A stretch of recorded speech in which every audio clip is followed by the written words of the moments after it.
pledge and flag, please.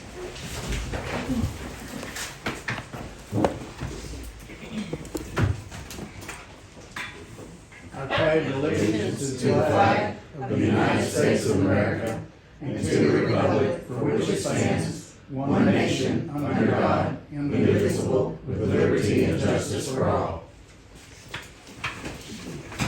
Our most gracious and kind Heavenly Father, thank you again for this beautiful day you've given us.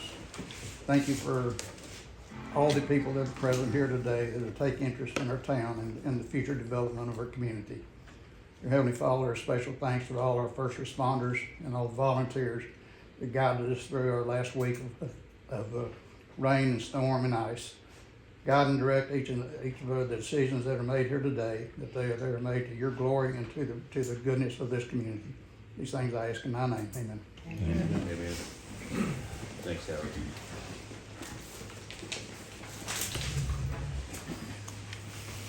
Call to order. Howard Haggard, Yes. Diane Jordan, Here. Todd McDaniel, Here. Chad Sargent, Here. Brenda Walters, Here. Warren is present. Recognition of guests. Thank you guys for coming today.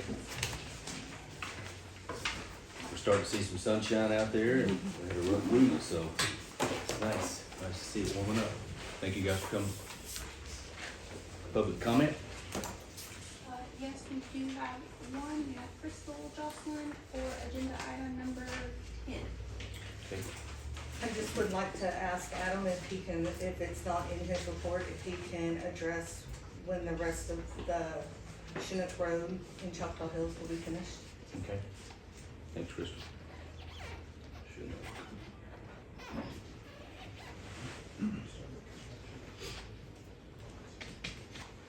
You said Chinook and Yeah, it shouldn't, just it's Chinook Road? where they stopped at the top of Oh, the okay, hill, I got you. coming down, because the original plan was supposed to include stopping just beyond my driveway, and it stopped at the top of the hill and has not, so just we're gonna update this. Okay. Thank you. Thank you, Crystal.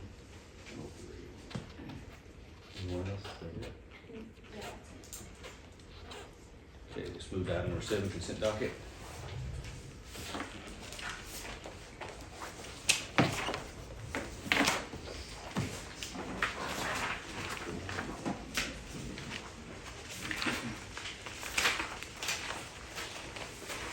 I looked over, that's good.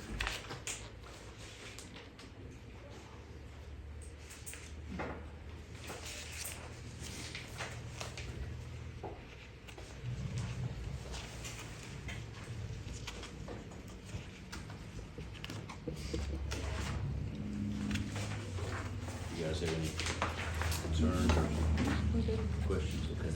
I'll make a motion. How about family claims? Y'all good on that too? Make a motion to approve the consent docket as given. I second that. Get a roll call, please. Howard Haggard, Yes. Diane Jordan, Yes. Todd McDaniel, Yes. Chad Sargent, Yes. Brenda Walters, Yes. motion carried. Treasurer's report.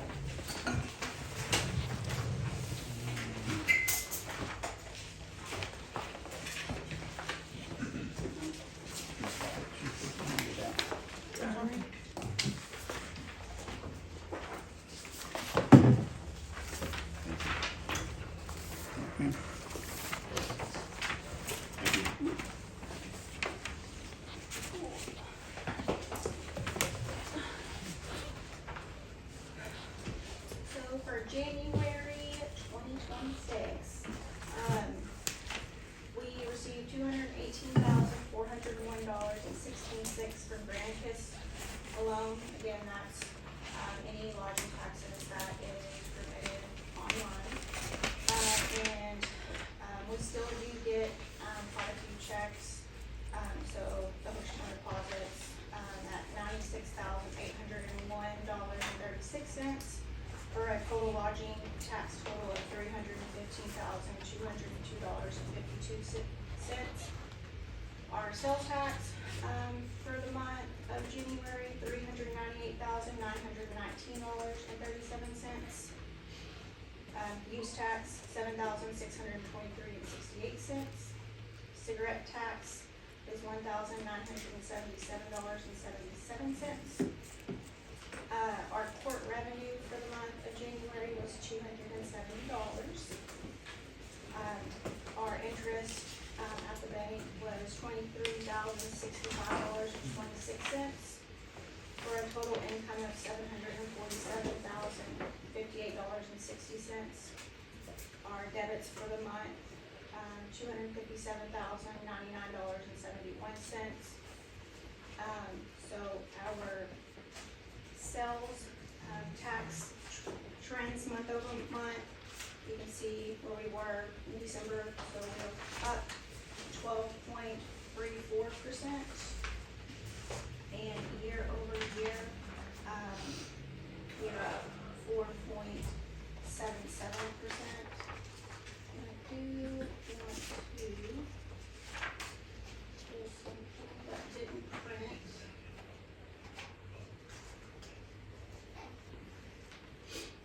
Hey Julie, Yeah. on your month over month, it says December 2025. Does that mean December 2024 we did 355?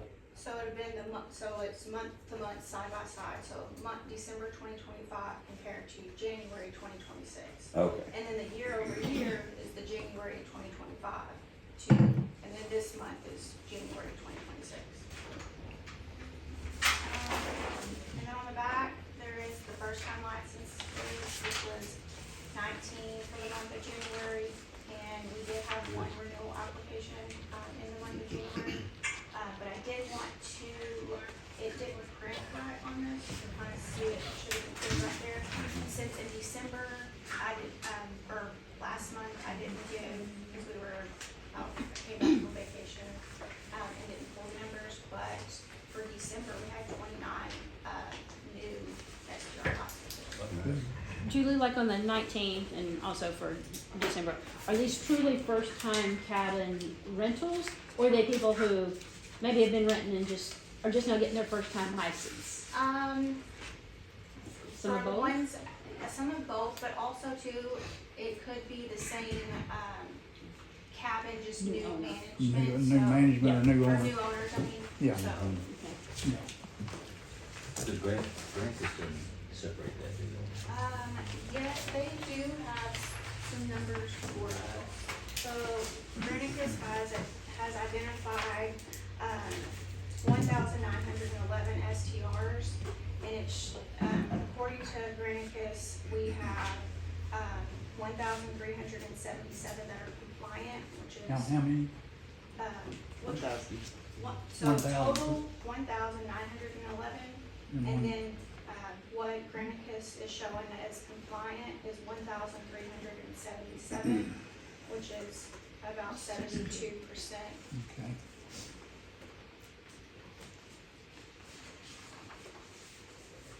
I wonder how much of that, the bridge on that from last year, do they have a, I don't know how much that we closed in on that, because Compared to last year, Mhm.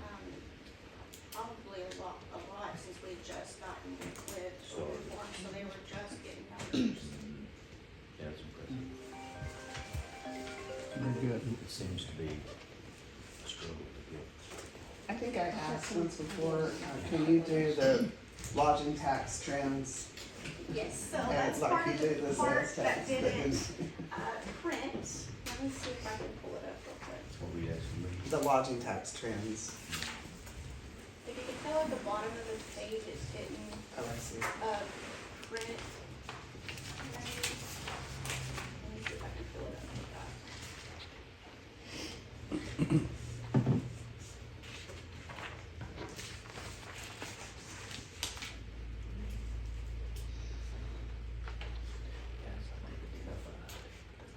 So lodging tax trends month over month.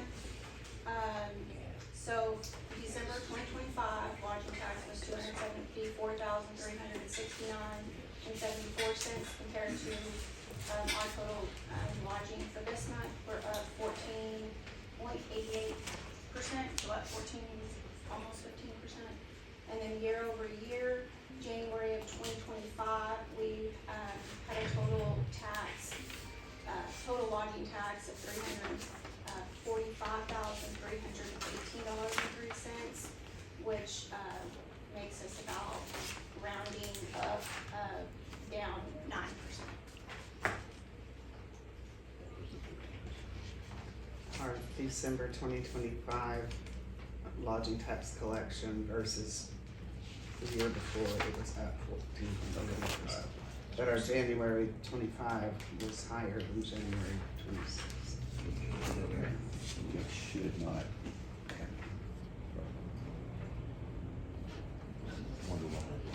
Especially since the sales tax was up 13%. Okay, so month over month, we are up 14%.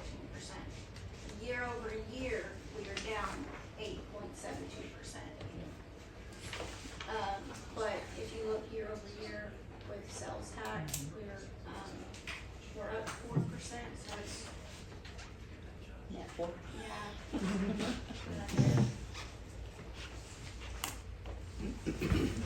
Okay.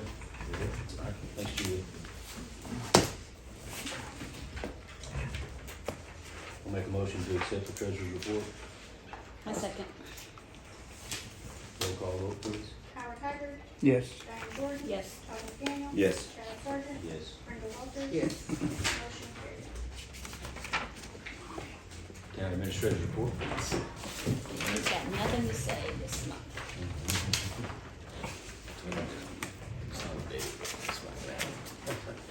Sorry, Diane. You'll get there. I saw that. Oh, he said hi. All right, so nice to see everybody warm and nice to see all this ice melting away. The other night when we had that rainstorm, and put a smile on my face because I knew that that's going to help bring up the our temperatures were up and start helping to kind of melt away that ice that's just been so stubborn lately. But anyways, a good majority of the end of this month was dedicated to our winter storm response. The storm hit January 23rd. We're taking calls all the way up through February 3rd. So in that, with us coming together as a staff before the storm, putting our plan together, distributing it out to the board, staying in constant contact with the county commissioners, staying in contact with the Jerry Fowling with emergency management. I'd like to thank, and I'm sure I'm gonna miss some people because there were so many people that came together to render aid during this storm. So a special thanks, at least on my list. I think either of our chiefs might kind of clean up my list if I'm missing anybody. But I just want to say thank you to our Mayor Chad Sargent and the entire Board of Trustees here for the town, because you guys had kept your fingers on the pulse of this community and you relayed the needs of this community to staff and allowed us to get out there and respond. Whether there were roads that needed to be graded, that got missed, that needed to go back and be hit, whether there were people out there that were stranded, whether residents needed assistance or wellness checks, whether there were people that needed food and water. You guys did such a great job at communicating and keeping that finger on the pulse and reaching out to us and letting us do our job. So that's, for starters, the core of this response here. Second, I'd like to thank Shelley Copeland here for her constant action and staying on top of our social media communications, pushing community updates to the public, broadcasting ways for people to get assistance, and communicating with those people in need and getting their phone number, their contact information, and sending that out to both of our chiefs and myself, so that, and including our trustees here, so that we can all make a response and get those people the things that they need. So thank you for that, Shelley, too. Thank you. Thank you, obviously, to our police chief and the Hochatown Police Department, our fire chief, Hochatown Fire Department. Zeb Sims, as our town grader operator, he did an incredible job cleaning up these roads. And also his response as a member of the Hochatown Volunteer Fire Department with vehicle recovery operations and responding to calls here. I'd also like to say thank you to SQs and Steel Towing and Wrecker Services. They were incredible. They were out there on scene right next to us, finding people, getting them what they need. Also Keith Shearer Construction, Keaton and Kevin Perry of MKP Construction, and then Brad Broussard of Broussard Construction for all of their road clearing assistance to the town. In that, we've had the opportunity to sit down and do our winter storm debrief meeting. This is only one of 2 meetings that we've gone through. We have some notes and a course of action on things that we need to discuss for our next follow-up meeting. We also have an internal survey, internal staff survey, so that way we can kind of collect the things that we felt was missing in the response, areas that we can improve, areas that we did well, and just general equipment ideas on things that we can have so that we can be better prepared for the next one when that does come. Closing of the winter storm stuff. As far as our road maintenance operations and our road project goes, made some significant progress this month on Camp Ranch Road. Before the winter storm hit, we managed to install a significant drainage structure near the entry of Camp Ranch and US 259. That's over the Yashal Creek area. As far as Choctaw Hills goes, I know we had some questions about that. MKP Construction will be back onto the Choctaw Hills project to knock out the installation of the concrete box bridge along Chinook after we have completed the Camp Ranch Road excavation and drainage structure installations. He is on both jobs and he does not have enough manpower to be stretched out on both simultaneously, so he's gonna knock out the drainage structures on camp and then come back to our Choctaw Hills project and get that wrapped up. As far as miscellaneous, we can get into the small details of all the meetings and other things that we've done this month. I know that we've had a lot going on, and I was asked to make sure this one was quick, but I wanted to really give thanks to you guys and this entire community for coming together and offering that aid in this response to our winter storm, because I mean, this ice was no joke and it hit us hard. I mean, there were instances where we had our crews operating late into the hours of the night to try and get people out. And some people, it took us days to get to in order for us to clear the road safely for equipment to get back in there and then to actually start working onto their roads. So, does anyone have any questions for me on this report? Sorry. Well, I just wanna see if we can give Adam a round of applause. It's not me. because- It's Well, not me. because you did a lot this whole week, you orchestrated a tremendous amount. I know you wanna be modest about it, but you were kind of the head and helped facilitate everything, so I'd like to give Adam a round of applause. Let's clap for everybody. Thank you, man. So, thank you, I appreciate that. I do have a question though, real quick, and I'm sure you haven't had the week the way it was and everything, but the Airbnb lodging tax situation. Yeah, okay, so that is in there on the bottom, yep. Has there been any updates from Airbnb? Okay, so and I put in the note at the bottom as a footer that That's good. you need to know that this issue's not over with. We have not came to a conclusion on how this is going to be resolved yet. However, we do have Liz, who is constantly in contact now with their public policy management team and their software engineers. And so we are in the process of providing them with mapping data and communicating with Oklahoma Tax Commission to make sure that this lodging tax remittal mishap does not happen. Okay, so did they put a stay on it, or did they go No. ahead and enact it January 1 as they said they were going to? They're collecting it, but what it's kind of a long and sordid explanation. They're collecting it, still, and they have given us instructions that, so when people call up here to town hall, they're not sure what to do, we have a process, a temporary process in place to help people with OTC and Airbnb get it changed in Airbnb system manually, but what we're trying to hurry up and get done is the mapping data Yep. overlaid with it.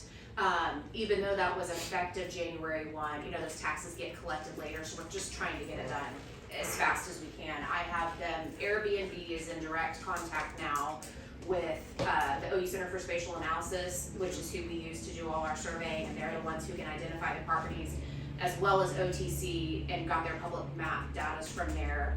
Airbnb uses a third-party company called Vertex, Vertex, for their mapping data, and Vertex did not have the mapping data for Hochatown. So we've provided all of that to them now. I don't know, I'm not a software engineer, I don't know how hard that is to get plugged in, but it seemed to me like it ought to get fixed pretty fast. And there were some emails as recent as late last week where they were confirming that they got all the data. So I'm staying on top of them about getting it done. But Adam and the staff here has instructions for when people call, because we're still continuing to direct people.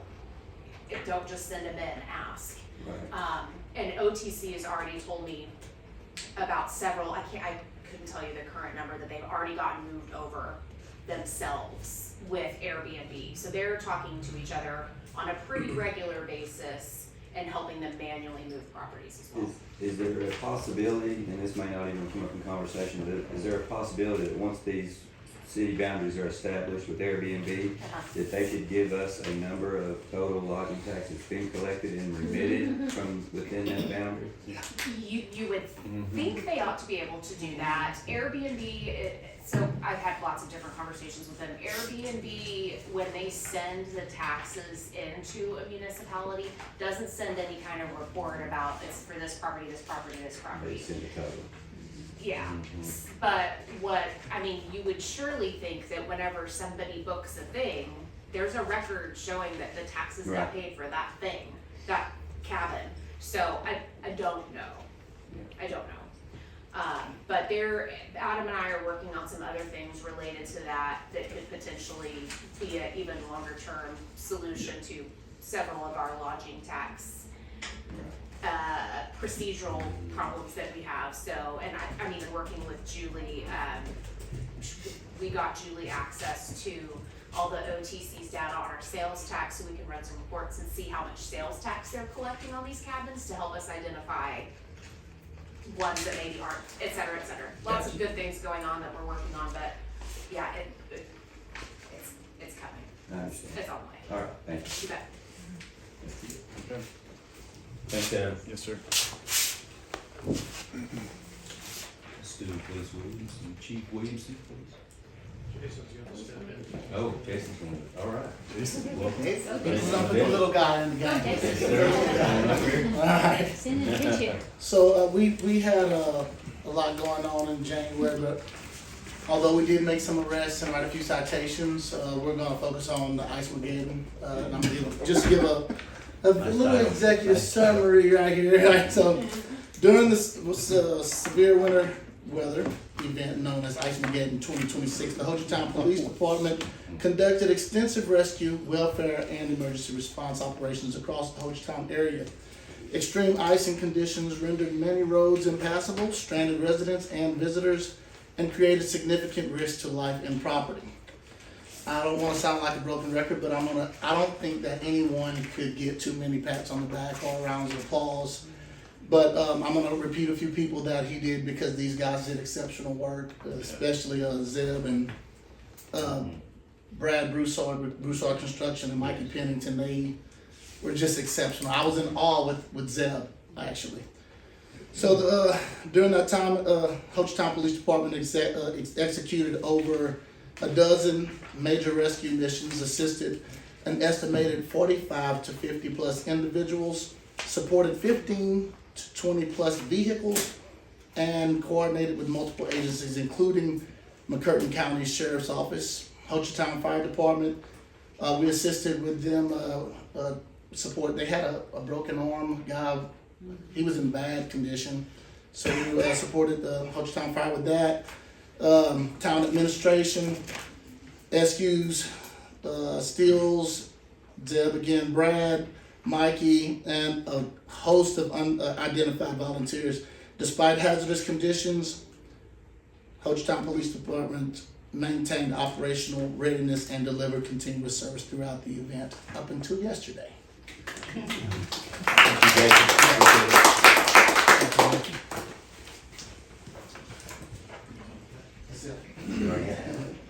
All right. Ours was a little slower. We did staff for the ice storm for 5 full days, all 6 of our guys, and we didn't get a single call one in all 5 days. Our work didn't start till after. Unfortunately, when they all went home is when we got busy. So, but again, we made it through. I think we only had one actual injury in town. A lady broke her arm, fell in a cabin. We did go, we had the Jeep incident up there way off by the lake. I went up there and looked at it yesterday. It was a long ways down the hill to where they were. I think they were there. I think they posted there 7 hours. I wasn't here that night, but it seemed to be a pretty long ordeal. Was that Saturday or Sunday? It was Saturday night. Saturday night. Sunday we went down into the park. We had some people on top of a hill down there on Carson Creek that we just had to get to the bottom. They weren't in any danger. They just really didn't want to walk out anymore because it got so slick. So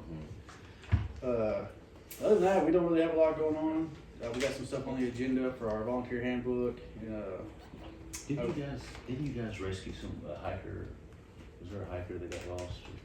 No, I wouldn't say a rescue. I don't like to use that word like that. But Assist. she was sitting on a log, and I just happened to be in the park that morning and walked her to her car. She got lost that night. Such a She literally went on a walk that That evening and got lost and sat on a bench up there on the Fringe Trail and slept there on the bench all night. Yeah. And I don't walk, obviously. Especially don't hike. But I just happened to go to the park that morning and was like, I'll just go walk the Fringe Trail. And I thought this lady might be, something was wrong. So, but she was just like, I've been sleeping out here all night. I want to go home. So I just walked her to her car. But yeah, I just happened to go to the park that morning. I ain't a hiker for sure, but glad I did that morning, I guess. For me, like for this winter storm thing, I did see some gaps in some equipment that we need. I'm not gonna say we depended on Broken Bow. Broken Bow has the county roads trailer. It belongs to the association, but that equipment was very useful for the Jeep incidents. And even the lost hikers, we were not lost, but the people on the hill the other day we had to go get out.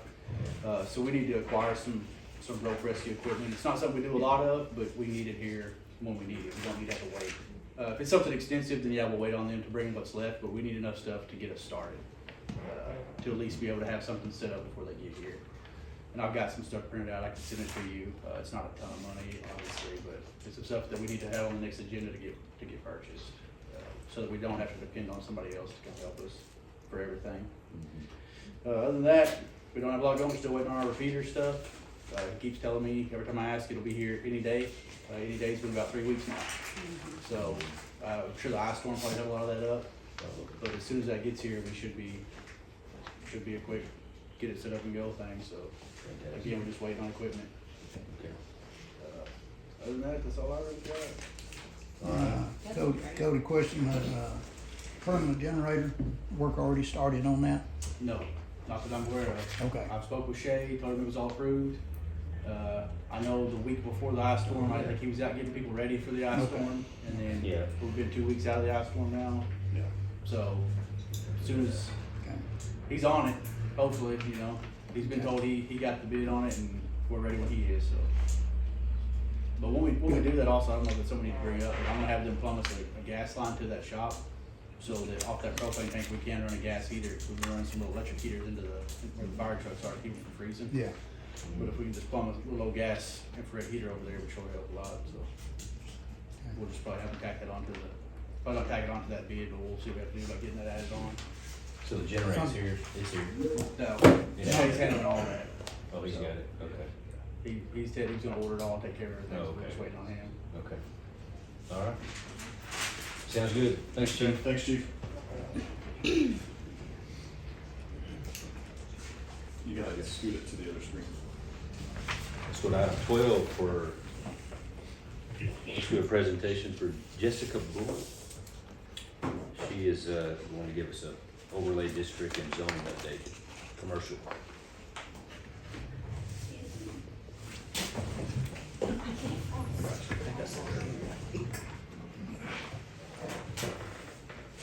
It's really just let me know when you guys are ready. Skip, is that all right? Yeah, we're good. Ready for you, Jessica. Okay. Hi everyone, I'm Jessica Rose, Boston Associates. I have met several of you, although I cannot see you guys right now. So I'm going to go ahead and go over, give a quick presentation over the commercial zoning code updates that we are working on.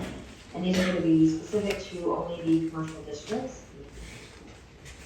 So I'm going to share my screen. Can everyone see that?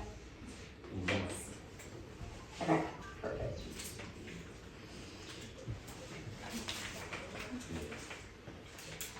Okay, so for our proposed commercial districts, we have four districts and an overlay district. So we have the commercial recreation, commercial light, commercial general, which is intended to be the existing zoning district, so, and then the commercial heavy. So these are just kind of be combined with your existing zoning district so that no significant changes are made. And then the overlay district, we're gonna have the Highway 259 overlay. So I'm gonna go through each of these districts, what the intent is, and then also get into some specific design regulations. So for the commercial recreation district, we have, this one is intended to conserve your scenic and natural resources and promote outdoor recreation uses. And we also want to encourage some small, low intensity commercial uses within this that are ancillary to the recreation uses. So think something like maybe a gift shop, a small little cafe, restroom structures, things like that. So on the example pictures over here, I actually have Martin Nature Park in Oklahoma City. And then this middle picture here is the visitor center that is within Martin Nature Park. And as you can see, this is a pretty large area and the visitor center is just right here. So things that will be added into the code for this will be, impervious surface requirements. You can't exceed a certain amount, limited building areas. And this will really be intended to promote those recreation uses. And I know that bottom picture is from the zip lining that is near Hochatown. I know it's not within your town limits, but someday more land might be annexed into town, and so we want to make sure that this zoning district is available to be used for that. The next one we have here is your commercial light district. So commercial light, this is going to be intended for your low intensity commercial and office uses. This is intended to be surrounded by residential. So these are going to be, low noise pollution. We don't want to exacerbate any lighting issues. These are just going to be retail shops that are going to serve a residential area.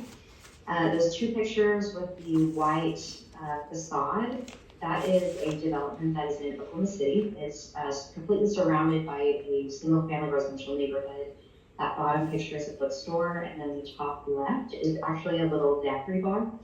So I wanted to include these pictures to just show that you can have, architecturally, you can have commercial structures that are appropriate to be surrounded by residential, because those also look like a single family home. A good example in Hochatown of this is Scotty Dogs, with the exception of, we would not be looking to promote any outdoor amplified music uses. But this is just a small little bar, ideally something that the residents could walk to and would just really serve the area. And then the next one, your commercial general district. So I am envisioning this being kind of a medium intensity. And again, we're going to keep that existing CM use, or the existing district. So this will be uses that need a little bit more space, more parking area. You can have a variety of storefronts in there. And obviously that bottom picture is the Hochatown development. I know that's not within the town limits, but I thought this was a really good example of having kind of a collection of multiple storefronts in one place that even has a little bit of an outdoor area in the center there. And then your heavy commercial district is going to be your highest intensity district. So this one is going to be, lodging accommodations, outdoor recreation that's going to create a lot of noise and maybe more cumbersome to residential areas. And this is going to include outdoor music. So, I know the top picture there is the Hochatown Landing development, which is in its own separate district. But, should anything like that come closer to the center of town, you want to make sure there are specific regulations and that it is the heavy commercial district is in place for that. And then obviously that bottom picture is the mini golf and then the maze. So those are outdoor recreation uses that may not fit in your commercial recreation district because it does include a lot of impervious surface, and you've got, you would want to clear the trees for that or something like that. And then for our overlay district, we have the Highway 259 overlay. So this is intended to address issues of site design. So things like building facades, density, landscaping, signage, lighting. So these regulations will be an overlay to the base zoning district to really make sure that the community's design vision is preserved for the distinct character. And I also envisioned this going along with all of the branding efforts that were just done with the comp plan. So the top right picture, I do want to point out, this is a aerial view of the woodlands in Texas. So you can see that there is a pretty significant tree buffer between the single-family residential homes and the commercial developments. And this is about 100 feet. And what's so interesting about this is it creates not only a visual buffer, but also just it's going to help with any noise and light pollution that would be coming from those commercial districts. If you are on that residential street, you cannot tell that there is a large commercial development only 100 feet away. And then obviously that top picture is Bendigo's, and then the bottom one is the Hochatown development. So I thought these were two really good examples to include in what I believe you are going for in terms of architectural facades and designs. And then to get into the design requirements, so these will include architectural regulations. So those are going to be exterior building materials, textures, colors, and it's going to be written in a way that to make those requirements consistent with your surrounding environment.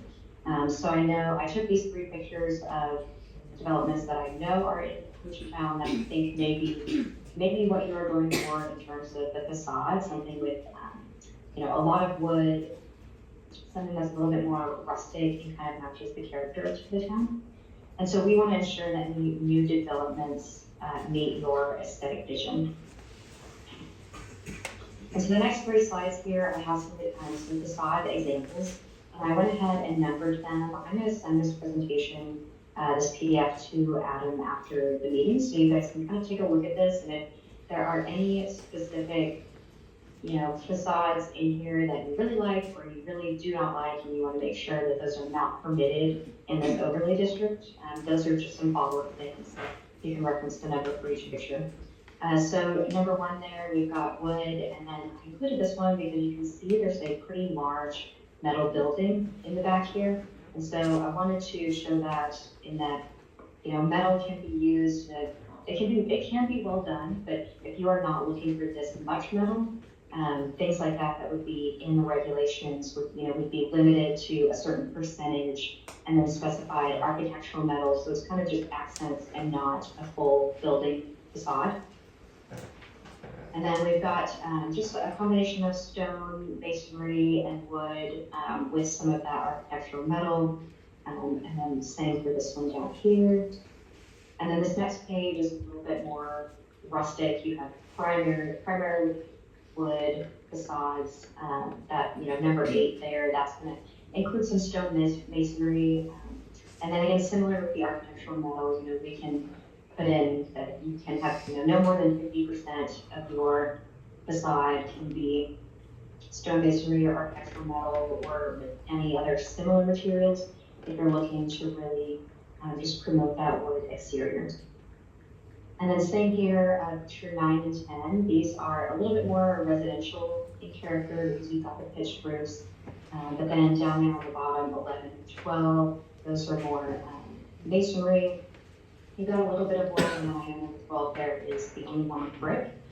So I wanted to include that to see if you would like to specify that brick is a permitted material, or also if there's any other materials that I haven't mentioned that you would like expressly prohibited, that's also something that would be helpful for you to know.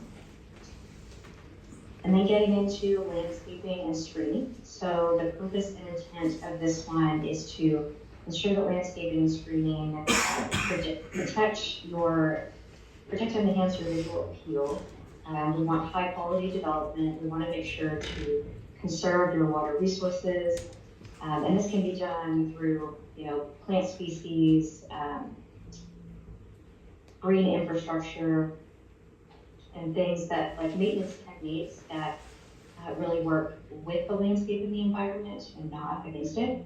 And that'll help with your stormwater runoff. Landscaping screening can also help with buffers and encourage tree preservation.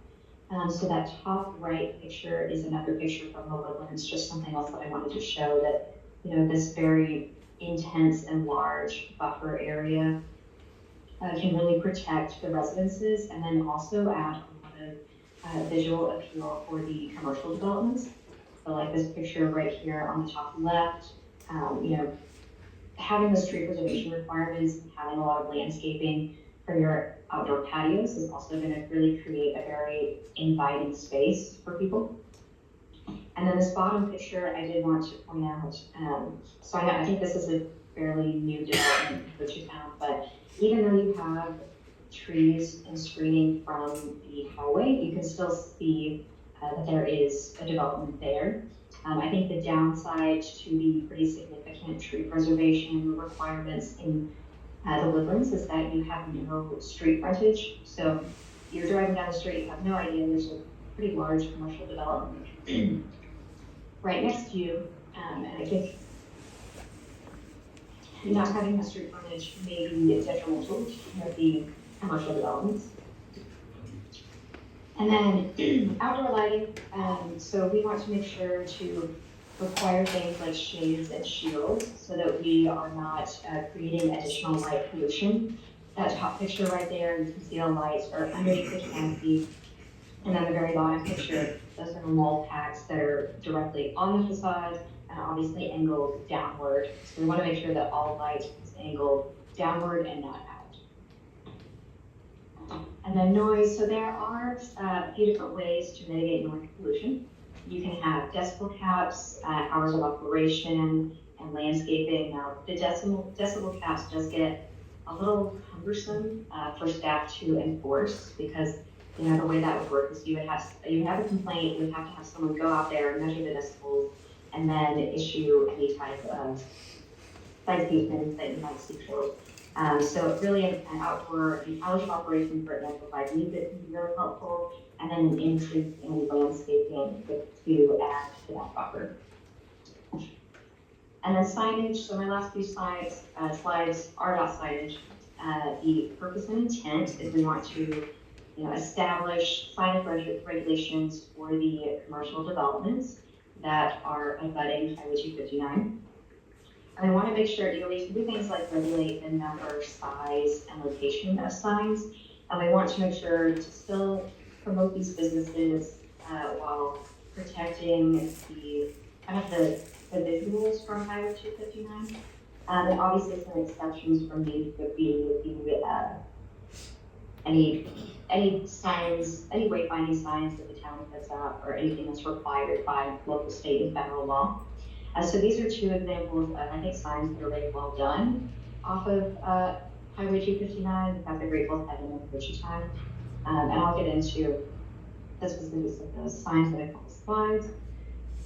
Some examples of signage that I think might be helpful for you all just to be aware of in Sedona, Arizona. So they have very specific signage regulations for the location and extent of signs and advertising. So their intent is to not obstruct the scenic views. And so they have even, that very last quote down there is from their signage regulations that any colors cannot contrast the natural landscape. And so they have to really they have specific colors that they want to see. So an example here is this McDonald's that's in Sedona. This is the only McDonald's in the world that does not have the golden arches because the town felt that very bright yellow color just contrasted with their landscape too much. And so they worked out the development with McDonald's to be able to use this kind of teal color. And it has actually become a tourist attraction because it is the only McDonald's in the world that does not have golden arches. Some more examples from Sedona. You can see that all of these signs are very low. And even, they have national brands like PetSmart, Staples, and Safeway. But these low monument signs are really going to help to declutter the view.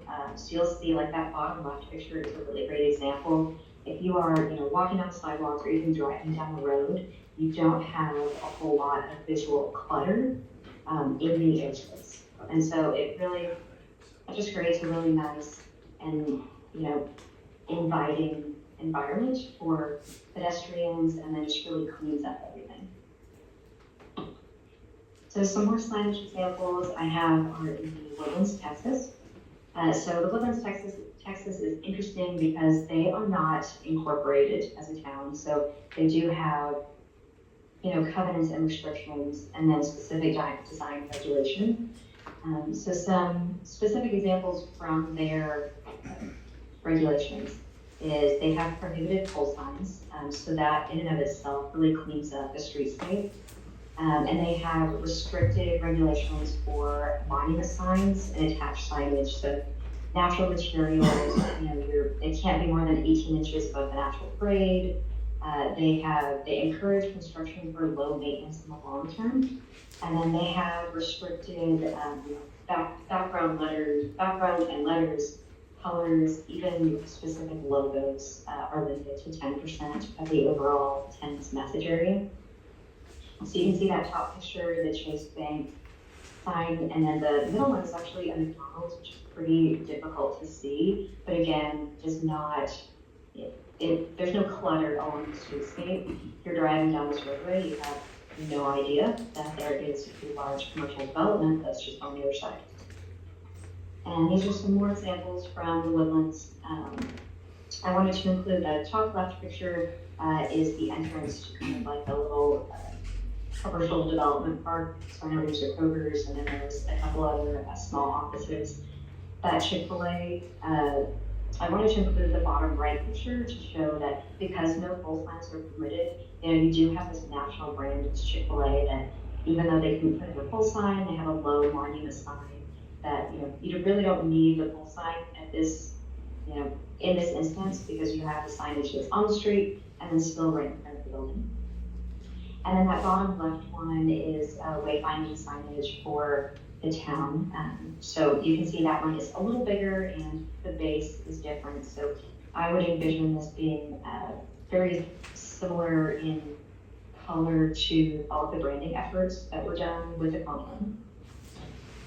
And then some existing Hochatown signage that I just wanted to talk about quickly. Starting from the left, there's a lot going on. There's a lot of colors, it's really in your face. If you're driving down Highway 259, I think it can be a little distracting and you're kind of struggling to know, to read the sign really quickly and see everything, and pay attention to the road, see everything that's going on. So the very last sign, the sign for the Stevens Gap Restaurant, I know that one has been there for quite some time, and so I just wanted to add that when you adopt these regulations, any existing signs will be a legal non-conforming. So they will be permitted to continue to exist, but if they were taken down or any significant changes were made to them that would require any permitting, they would have to adhere to the new signage regulations. So, and ideally, this would help to kind of clean up all of the visual clutter that may be there. And so this is another thing that, if you all would like to kind of look through these pictures, and if something like the zipline sign, if the height of that you really like and you're okay with, you want to permit, that's something that I can include in those regulations.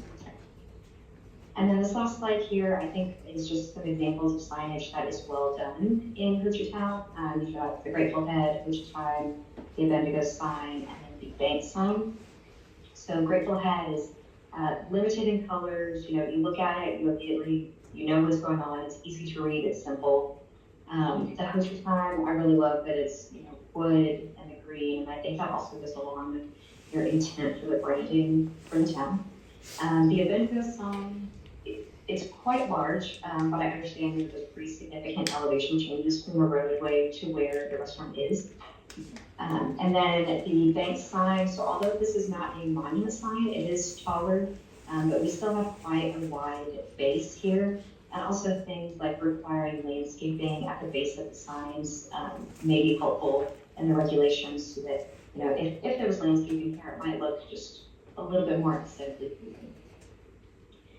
So that is my presentation on the commercial zone district regulations that we're working on. And like I said, I'll go ahead and share this PDF with Adam.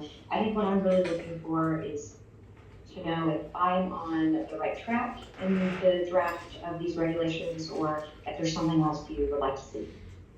So if you have any questions, I'm happy to answer those.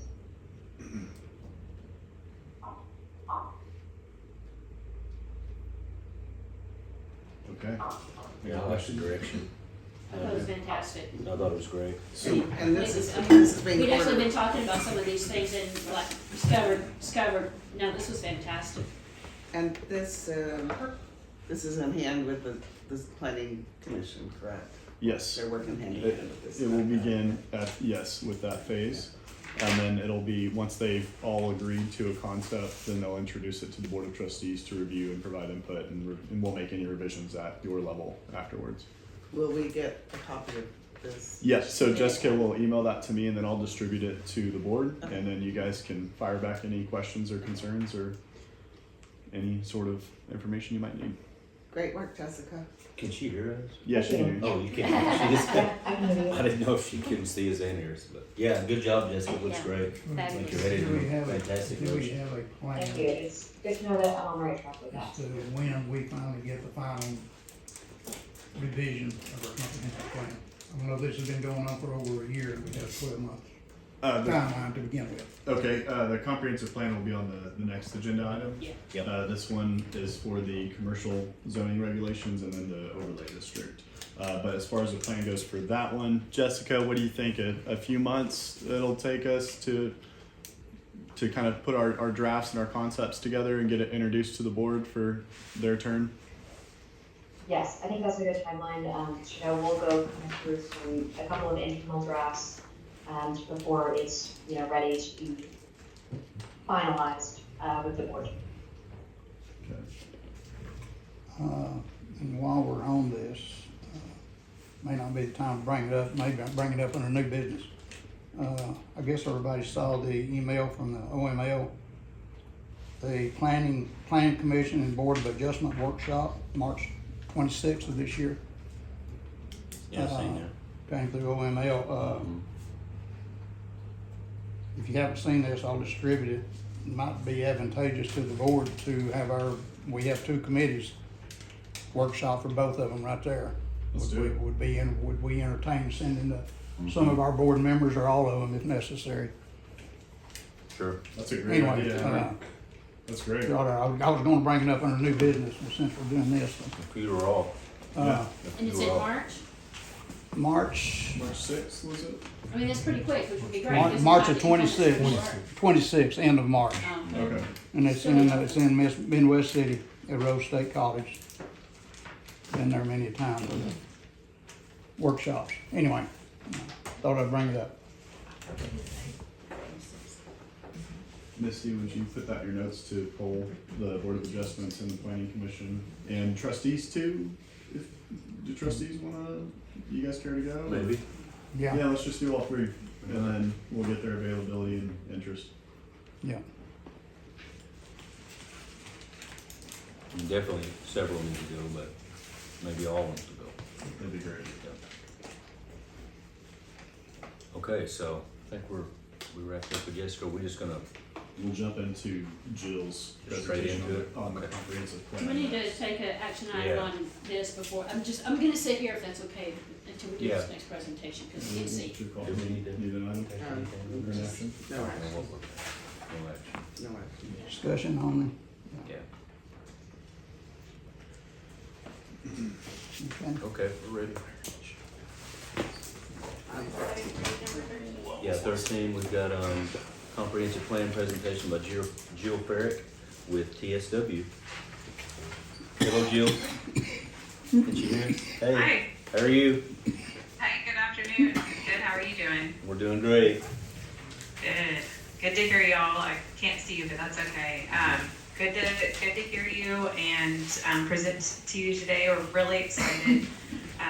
So today I'll be presenting an overview of the comprehensive plan.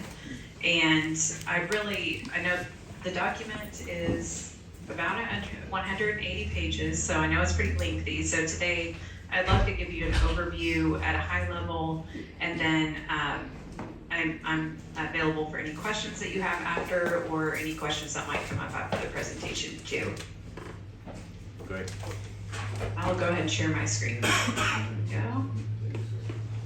And I'll start with a quick overview. So as you all know, this project began in early January of last year, in 2025, and it was broken up into 2 phases of work. And so, as you know, the first comprehensive plan was adopted in April of last year, and it was really supporting the zoning ordinance that you have in place now. So I'm really happy to see Jessica's presentation, because this is really an extension of all this work too.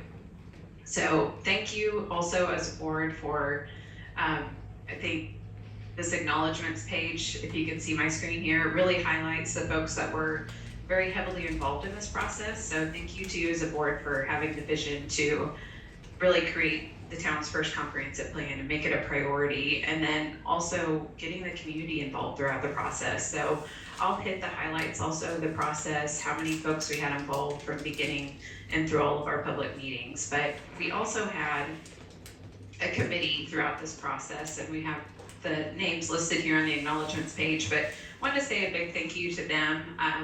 You appointed them, they did an excellent job. We met 4 times throughout the process, and really began with conversations that helped to set the priorities, in addition to all the public engagement that we had through the process. But they really were a great sounding board and provided feedback, and ultimately reviewed the plan as well. So thank you to them for that process as well. So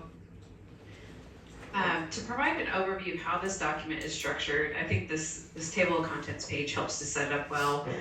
You can see that all the elements that are included in this plan and how it's structured and set up. And so the beginning of the plan is the introduction, but this is the community's really the first full comprehensive plan after all the public engagement. So this sets the stage for what is the role of a comprehensive plan, a long-range policy document that is 20 years in its horizon.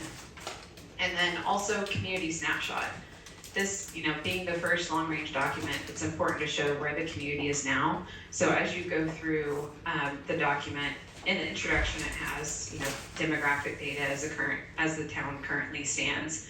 But also in the strategic priorities section, it provides data, economics, market factors that go into the recommendations in the plan too. So it's a snapshot of where the community is now. And the second section of the comprehensive plan really highlights the process that was involved. And a lot of times we say the process is just as important as the plan, but the big reason for that is because the community is very involved, and they really set the tone for what the priorities are in the plan. And so we have the public engagement process included, the outreach methods of marketing that were included, as well as the engagement summary. And so the strategic priorities in the document are really where you'd say like the nuts and bolts, the meat and potatoes of the plan are. So that's where you'll see existing conditions for each of the priorities, as well as goals and recommendations. And one thing to highlight too, and you'll kind of see this as we flip through the plan, is as part of our work, we had a list of topics that were going to be addressed in the comprehensive plan to be addressed. But after hearing from the community and working through the public engagement events that we had at the survey, we identified 6 strategic priorities that were led by what we heard from the community.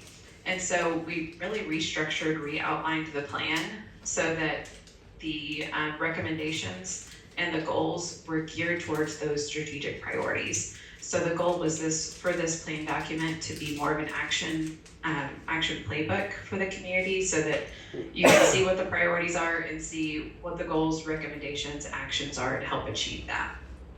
And then at the end, and you'll see I'll kind of flip at the end, you'll see the implementation and monitoring section. And so this is where you'll have a table, a matrix of the recommendations that are in the plan, and timeframes that would be involved in when they should be accomplished, or when those actions should be started, and then who could be the responsible party for that action, or who could the potential partners be as well. So I'll show you that here in just a few moments. And then an appendix is saved separately, so you'll see that on the right. As part of this work, we had a sub-consultant team of experts on different areas. And so there's a brand audit, and that was completed by Civic Brand, and a market analysis that was completed by Catalyst, and community engagement results. So this is intended to be a place where if you really want to take a deeper dive into all the survey results, all the feedback we received from the meetings, you could go to that section and take a look at that, because we've summarized it in the plan, but this provides you with the raw data. Okay. So in the introduction section, you'll see this is the current community snapshot that I mentioned. It also outlines just the history of the community in a very succinct way. And then the community-driven vision, I'll touch on this a little bit more in detail. So as you know, there was a project website for this, so I would say it's still active. So if anyone's watching or in attendance today and wants to go on the guidinghochatown.com website, the draft plan is posted there. And that has remained active and current throughout the process to keep people up to date on the activities. And then the advisory committee was the committee I mentioned earlier. And then we had a series of workshops. So this first picture on the bottom right is the first kickoff meeting that we had in March of 2025. We also held community design workshops in June and July of this year, and then pop-up events. And the pop-up events were more focused on the branding audit part of the scope of work, and then the community design workshop and kickoff they helped to set the priorities for the comprehensive plan and helped to refine some of the recommendations as well. So you'll see some examples of the activities and the feedback that we heard from the community. And then the most recent one was the draft plan open house. So this was just in November, and the draft plan was completed. It was posted to the website, and we advertised it as a public comment period. We're trying to advertise and get responses from the community on any feedback that they had. And then as part of this work too, there was a community input survey. And so we had 172 responses to the survey. And so we're very pleased with that number, and just wanted to highlight that, as well as the interactive map survey. So that's what you'll see on the right-hand side. So this is where a map where people could actually go to zoom in, zoom out, and then click parcels, find locations, add comments where, if they saw challenges or opportunities or experienced challenges, whether it be traffic or stormwater, or they might have highlighted places that they like to go that we should keep in consideration. But that really helped us to get very specific feedback about opportunities in the community. And then we also had a workforce survey that 78 respondents replied to. And so this was intended to hear really from the folks that are working in Hochatown. And so we had that available in English and Spanish, and I believe most of the respondents of the survey came from more of a retail background and restaurant. And then this page here really highlights the summary of the results that we received. So on the interactive map survey, the one that I was just pointing out previously, we had 200 plus comments on that. And the 172 survey responses that we had included, there was one question at the beginning of the survey that asked, do you live in Hochatown? Do you have a business in Hochatown? Or, do you live outside of Hochatown but in the county? And so just to give you a sense of the folks that live in Hochatown, there was a 14% response rate out of the total population of the town proper of Hochatown that responded to the survey. So that's definitely a higher response rate than we typically see. We always want those to be, higher, or as high as they can be, but 14% is actually very strong in comparison with many communities on long-range plans. So sometimes it's just kind of challenging to get responses to those, but we had really great turnouts at the public events as well. And then 78 employees from the tourism, recreation, and service sectors completed the workforce survey. And then this summarizes the public engagement activities and meetings. So 2 pop-ups, 2 community design workshops, 1 kickoff meeting, 1 final open house, and 4 advisory committee meetings, for a total of 600 total comments received across all the engagement activities. And to highlight a few of the key takeaways that we heard from the community, and this was specifically from the survey on the right-hand side, but the importance of coordinating infrastructure with growth, balancing tourism and housing, preserving Hochatown's identity, and community planning to shape visioning. And then these pages highlight some of the overall results that we heard from the community. So top priorities for Hochatown's future: 1 was improving road conditions and transportation, 2 is managing growth and development, and 3 is expanding public infrastructure and utilities, 4 is protecting natural resources and open space, and 5 is expanding public safety and emergency services. And really taking into culmination all the things that we heard through the survey, the in-person meetings, through committee, helped us to funnel it into 6 strategic priorities. So this really set the framework for how the plan is organized, structured throughout the next several chapters. And so the 6 strategic priorities are infrastructure and public safety, sustainable growth and environmental stewardship, economic diversification and local business support, housing attainability, community character and connection, and parks, trails, and amenities.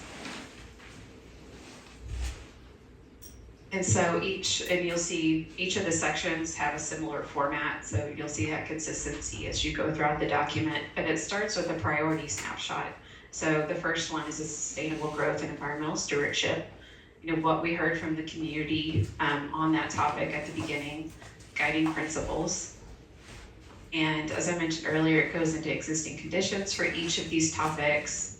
And then you'll also see this in each section is a summarized look at the town's advantages and the challenges and opportunities for each of these topics as well. And I'll highlight a few elements in this section because I know there are ones that I think Board of Trustees and Planning Commission work with probably every meeting and more frequently than that. And one is the future land use map. So this really sets the stage, as you know, for zoning decisions. It's a guiding document, a guiding plan for the public, for investors, for yourselves as a board. And I know this will look familiar because it's similar colors, the one that you have in place. There are some updates to it based upon the feedback that we've received through the process. And so you'll note more red and more blue. So the red is the commerce and services, and blue mixed use centers, which allows for residential and commercial. One of the major comments we heard was to increase the amount or opportunity of commercial uses along Highway 259. So if you look at your current future land use map and compare it to this one, you'll notice that difference. And I will say, since the last plan was adopted in April, there were several parcels where over that amount of time and through working with the committee, we were able to identify 2 or 3 other parcels that we updated in the future land use map because the existing conditions on the ground were different than what was reflected in the future land use map. And so there were a couple of corrections that were made to the future land use map just based upon a more detailed approach that we went through for this comprehensive plan update. And so one other major difference or more detail that was added in this comprehensive plan update is that each of the future land use designations here on this map is described in more detail. So it's intended to provide you and the public with more guidance on the appropriate kind of development that would be compatible in that future land use designation, for instance. And so you'll see this for each of the designations, you'll see this compatibility table.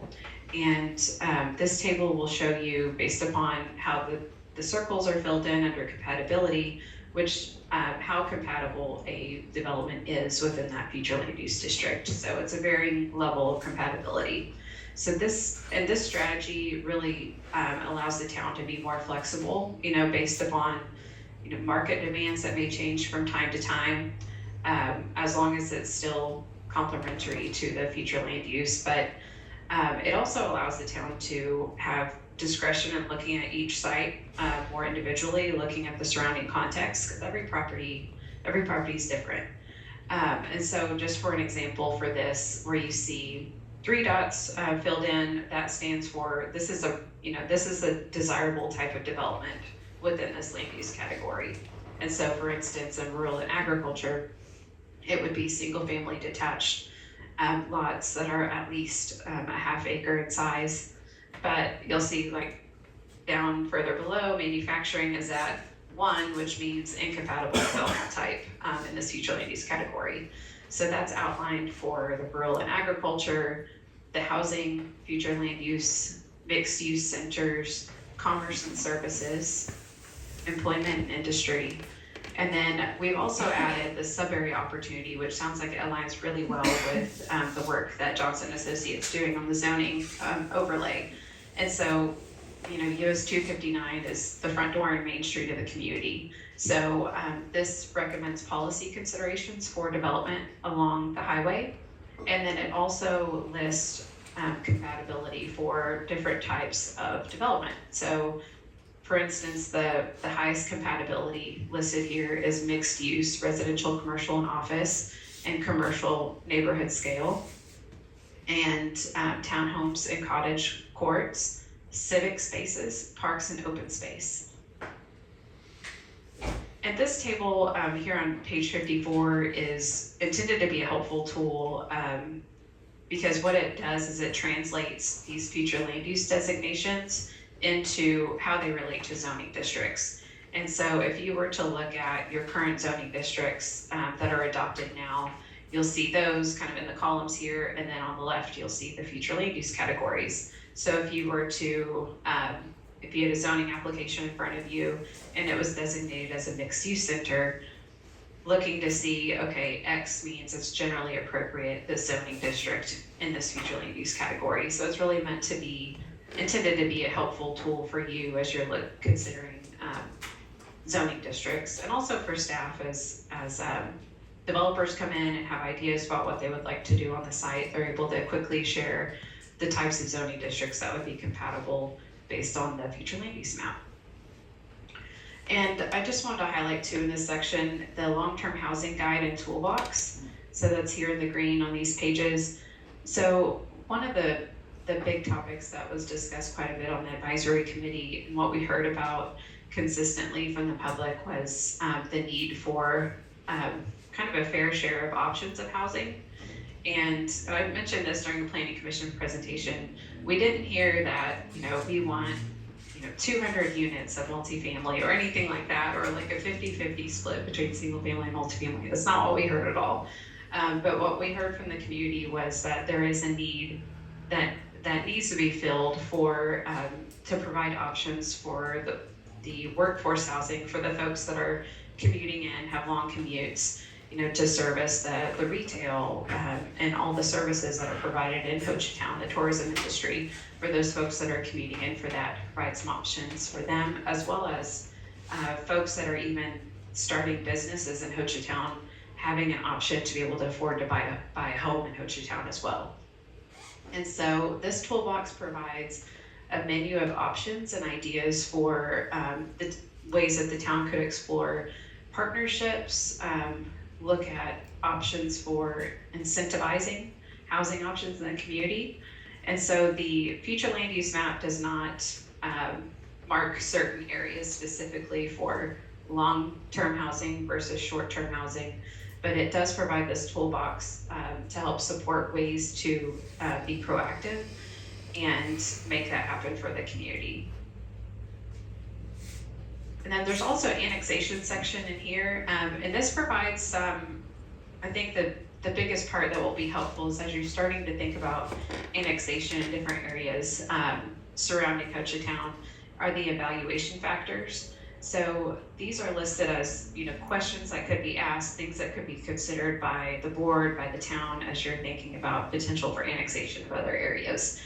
Proximity to the town limits, infrastructure readiness, feasibility of extension of utilities if needed. Is there development pressure or pending proposals? Is there landowner interest? And also cost benefit analysis, comparing projected revenues to the service, capital, and the maintenance costs that the town would be responsible for. And also access and connectivity to the town network. That is a big component that came up in discussions and engagement through this process is the need for more options for connectivity. So we've added that as an evaluation factor as well. And so when you see this map, it doesn't mean, this is the area, this is the next area, or it basically highlights opportunities for further study. And so this area outlined in red are opportunities for further study for annexation. The white parcels are those that are in broken bow city limits, so those are carved out around those sites. But essentially south and west of the existing town limits is identified as an area of further study. And we've just described those there, recommended process and coordination steps to help guide the process moving forward. And then you'll see this in each of the chapters too, existing conditions, recommendations, and then this section really sums up what each of the goals are for the section, as well as the recommendations to help achieve those. So the goals are, in this section, facilitate growth and development that aligns with guiding Hochatown, this plan. So examples of that would be using the plan as a consistent reference, designating a town center, requiring meaningful open green space in new projects, and adopting a US 259 corridor overlay. Sequencing development with infrastructure, and using the long-term housing guide and toolbox, and setting design standards for commercial and multifamily, and establishing access standards and eliminating landlocked parcels, and buffer where uses meet. And it sounds like with Jessica's presentation that several of these are already in the works and moving forward. So the other goals include protect and enhance Hochatown's natural environment and build capacity and tools to implement the plan. So the next section is infrastructure, public facilities and services. And I'll hit a couple highlights here. And you'll see the case studies often have large images, so as you go through, there are a number of case studies to help support examples of similar projects and how their communities have addressed them. Okay, so there are several proposed maps that you'll see here, and on page 97 is the proposed master thoroughfare plan. And so you'll see the highway is designated as principal arterial. And then you'll see in purple major collectors. So those collectors are ones that really connect to potentially, areas outside the town, but also they're really a funnel, a connector between local residential streets, kind of as spines throughout the community. And then in yellow, you'll see minor collectors, and then the local residential streets are just in gray. But I especially want to highlight this because this plan really sets the stage for your ordinances. So your subdivision regulations, your engineering criteria, this is intended to be a guiding document where those criteria, those ordinances can relate to and complement the plan. And so if you see a major collector, as an example, on this designation, you should also have in your ordinances basically a street design for major collectors, so that as development continues to happen in the future, you have a standard for how wide the travel lanes need to be for a major collector, whether sidewalks are required or not. So it really sets the stage for, if it's designated as this type of street, here are the requirements that would coincide with that. So it really sets a standard for thinking about, even if it's not used as a collector now, as development happens, let's continue to improve how development occurs and make sure it's aligned with the long-range vision. And then there's also a proposed bike and pedestrian map.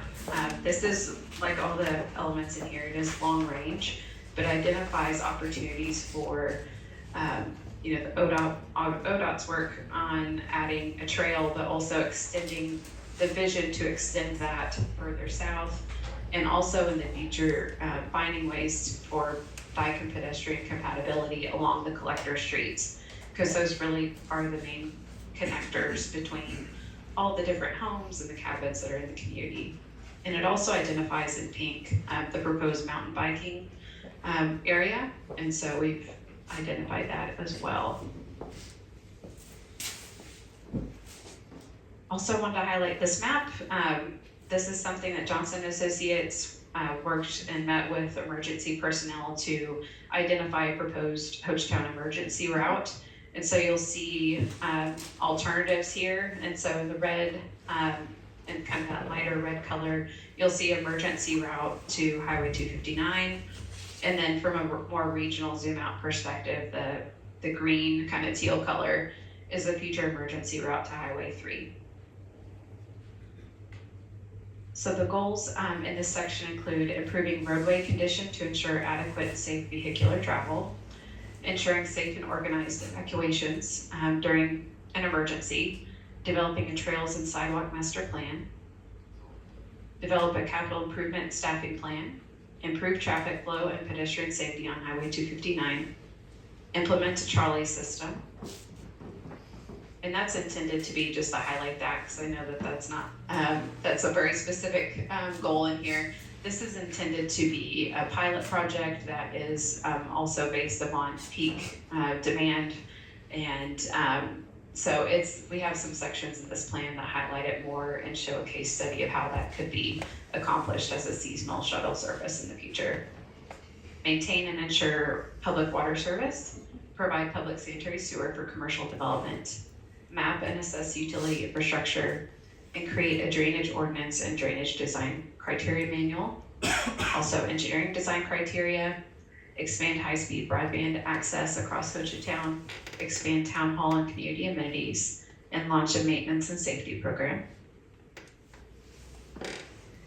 And so on economic diversification and local business support, just for the sake of time, I'll highlight there are a number of case studies in here as examples, and I'll hit the goals. So the goals include strengthen economic diversification and support local business, improve infrastructure and public safety, and leverage parks, trails, and placemaking to drive the economy. Housing attainability priority. So that the goals include balancing visitor lodging with year-round housing, improving housing attainability with partnerships, streamlining housing while protecting livability, and using data to guide housing decisions. And then parks, trails, and community amenities. The goals include creating a local parks and open space system, expanding trails, sidewalks, and outdoor connectivity, foster partnerships for nature-based recreation and education. And then the final strategic priority is community character and connection. And the goals include making Hochatown unmistakable at first glance and enhancing community connection. And those are just examples of images where that's already happening and recommendations on how to extend that even further. And then also improving the experience along Highway 259 and key nodes in the community. And so the last section is on implementation and monitoring. And this provides instructions essentially on, or description of the implementation matrix you'll see here. So each of the priorities it's organized by priority here. And then you'll see that the actions are listed, the type of project, the time frame, and responsible parties and key partners. And so when you see priority 0 to 1 year, so that doesn't mean completely accomplish it within 1 year. Some of these are long-range projects, but it might mean if it's priority that we would recommend starting the process, moving in that direction, taking the first step within the next year. And so the timeframes included here are priority, short-term, midterm, and long-term. And then the appendix, which is saved separately because of the file size and to keep the number of pages down, includes the place brand audit. So if you'd like to take a closer look at the place brand audit, it's where you can find it. And the Hochatown Comprehensive Plan Market Snapshot. This is from Catalyst, which includes more detailed market data. And then finally, the community engagement survey results, where you can take a deeper dive into the data that we received. So that's an overview. I know it's a lot of information. There's a lot of detail in the document. But the next step for the process is to schedule a planning commission public hearing. And then it would be back before the Board of Trustees for a vote and consideration. And so this is intended to be an overview, and I'm happy to answer any questions that you have now or after the presentation. And then also just wanted to open it up for if you, as you review the document, finish reviewing it, you know, this is the time that you are happy to make edits and make those edits before it goes to the Planning Commission for a public hearing. So thank you very much for your time and the opportunity to present. I'm happy to answer any questions that you have.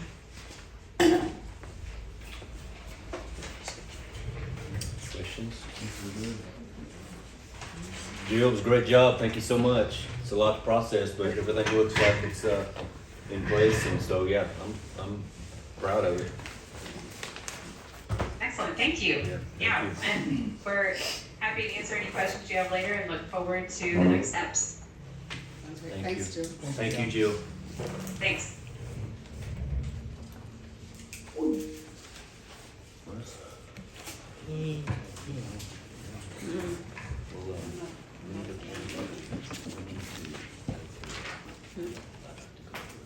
That's just that, we need to go through it. Sure. Yeah. Take no action. Okay, 14. Discussion, consideration, possible action regarding adoption of the revised leave policy. I'll go through it. Adam, did you have any thoughts on it? It looks like it's pretty straightforward. This is this a continuation, or is this just a improvement of what was been in place? This is an improvement of our leave policy and just trying to make it fair for our first responders whenever they take their shifts off. Because their shifts are in terms of days, whereas ours are in terms of 8 hours, right? So what we did to try to account for that from a legal perspective is, let me get the right one in front of me, is the way that day is defined is whatever your normal schedule is on that day, that's how many hours you get. If that makes sense. Sorry, let me get that. So you'll see the footnote at the bottom. For terms of this policy, the term day means the number of hours an employee is regularly scheduled to work during a normal workday or shift for the employee's assigned position. For employees who work extended, rotating, or non-standard shifts, including fire, police, or other emergency personnel, a day of leave shall be calculated based on a regularly scheduled shift hours and not limited to an 8-hour workday. That way, they're still getting paid the same when they take off work. And so we're doing it by days, not hours. If they work a 12-hour shift, they don't have to take a day and a half of sick leave. Right. Yeah, like anybody else What if would. they take, okay, the same thing apply for 24-hour shift or 48-hour shift? Yeah, whatever their shift would be. They if still- it's by day. If they wanna take off a 48-hour shift, and I'm just bringing this up for the firemen to make sure we're clear, they're gonna get 10 days, 1 to 4 years, they get 10 days. They're gonna have to take 2 days off if they take one shift off, correct? That's the way I'm reading it? No. No. So No. if their normal day shift is 24 hours, that just counts as 1 day of Yes. PTO for them. Mm-hmm. Okay, 1 day, but they're actually working 2 days. But if they take off, they work a 48-hour shift and off 96, correct? Yeah, so for us, a day would be 1 24-hour shift. So if they took 2 days, they'd get their full 48 off. Yes, Correct, yes. But if they take 2 days leave off, they get the full 48 hours off. That's what I'm trying to get at. Okay, yeah, Yeah. okay, yeah. Makes sense. It's like Just wanna make sure everybody understands that. Actually, why this got brought up was because of our shift. Same thing with police chief. Y'all gonna work 10 or 12? Y'all working 12s, or what you gonna do? Okay, The handbook previously talked in terms Okay. of hours, how many hours people Yes, accrued, and yes. that just doesn't work when you have this. So we have changed it to how many days are accrued, and what your day is dependent on your normal shift. So our office staff, they're still getting paid for their whole day, but their day is obviously not 12 or 24 hours. so, but you're limited them. You have to take the full day off increment. Can't take a half a day off? I think that, Or is I'm it pretty sure that's how we broke had it out in drafted here? before.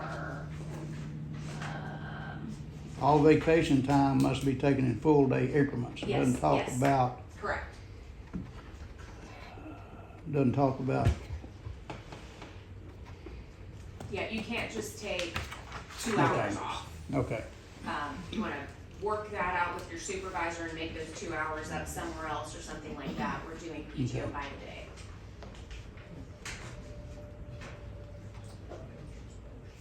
I've gotta ask. I'm gonna play the dummy.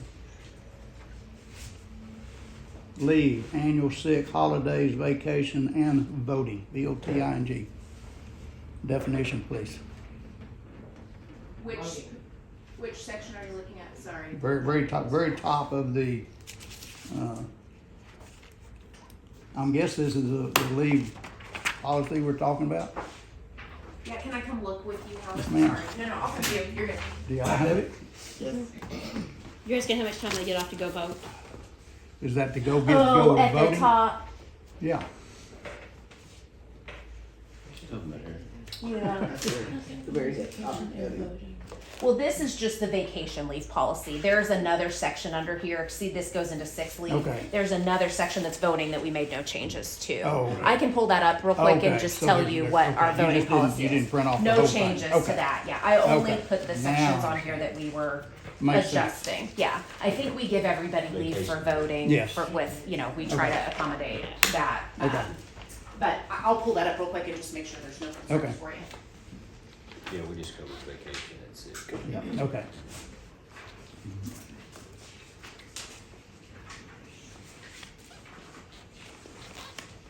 Well, we knew from the onset, from day one, that everything was due to revision.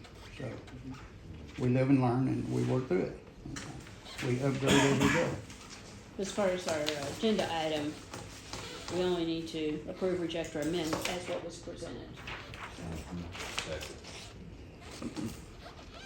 I would make a motion. I would make a motion to approve the revised leave policy as presented. I second that. Roll call vote, please. Howard Hager, Yes. Diane Jordan, Yes. Todd McDaniel. Yes. Chad Sargent. Yes. Brenda Walters. Yes. Motion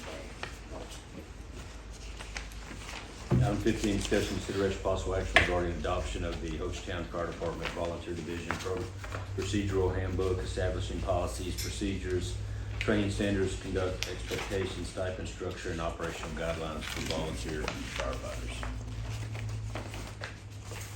I read this whole thing today. I Cody, did it too. looks good. Cody, Did you have any questions? Did you have any? No, we had to put something together so that we can start, It's and kind have of like what Howard volunteers. says. Yeah. And outline those standards in which we will hold them to, so we just can't come to them and, oh, we don't like where you're doing this or that. We have a standard set forth from day one. Okay.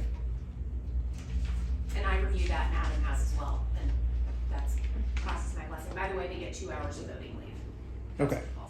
Is that 11, Cody? Is it pretty stringent? Is it pretty standard? On the 70% of dispatch calls So like, I know, respond? like Poto holds their down, Poto is different, they're a paid on-call department. But like at Broken Bow, we had no sort of standard. So we had guys, I think 70 is pretty easy to make. Okay. I mean, obviously there's excellent circumstances that go into that, you couldn't make it because of this or that, but at least it holds them to a standard. And if we don't see them for a year, ran into that, we had guys that Broken Bow there 4 years, didn't know they were on the department. But they were there, they were Yeah. on roll, so. Yeah. Just there. Let's just have some way that if we do need to get rid of somebody because they don't show up, we have that in writing. Okay. So we're not, because we'll pay their pension and everything, They've been in 20 years with us, they get a pension like everybody else does, and we pay that yearly. And it keeps us from having to pay their pension when they're not giving us anything back. Correct. But even their pension, and I think it's in some of their pension clauses that it talks about So the pension. whether some departments may not get but 2 calls a year. Yeah. Fine, but they still got training to do. They still got engines to take care of. There's other things they can do to fulfill those obligations for that pension. And So- so that we have that, we have guys that maybe they're busy and they can't make every call. Exactly. But they show up to all the meetings, and they show up to any fundraisers, or they show up to this and that. Yeah. And, we take all that into account. You bet. Okay. At least it gives us something to base our stuff off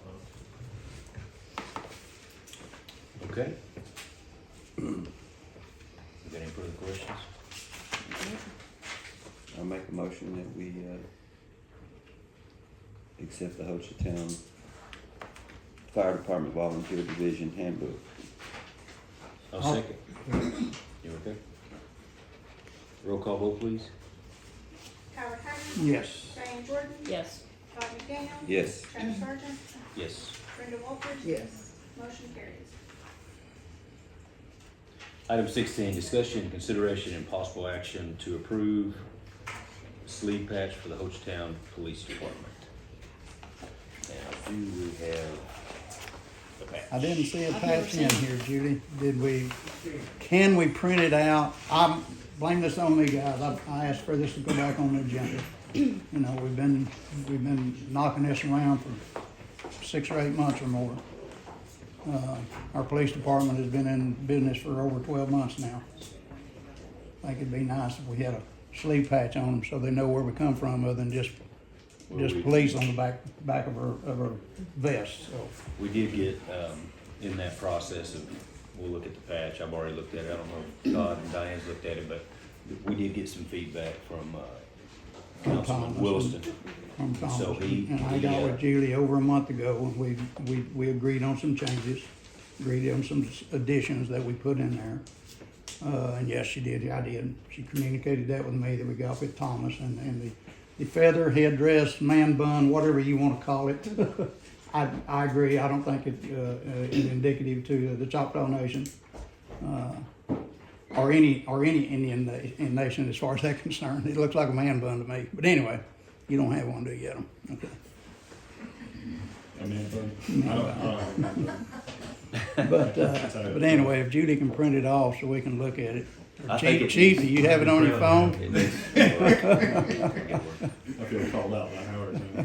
I think it's headed in a direction, and it's still, you know, it headed in that direction of being modified and some changes. Like, Adam, can you If we elaborate could on what at you least had? agree on it with maybe a couple of modifications, at least that's further than we are now. So the plan is, Adam, if we like the skeleton of this thing, then your plan is to send it to someone and Yeah.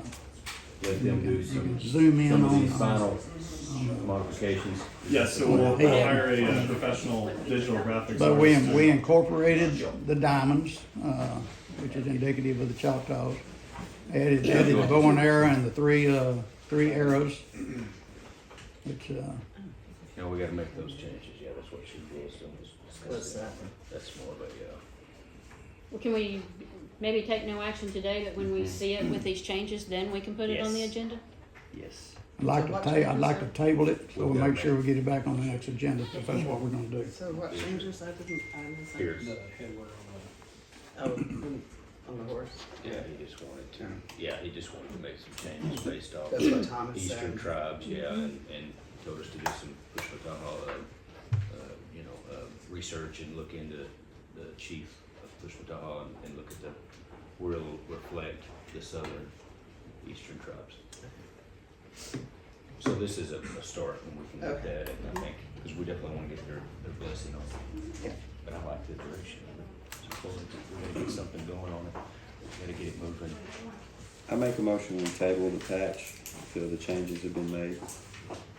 We can only table it till the next meeting. Yeah, I was gonna say, We my need to take no preference action. would be that you take no action and we just put it on again when we're ready. Otherwise, if we table Okay. it and we drop it, we can get in We trouble. gotta move. Yeah.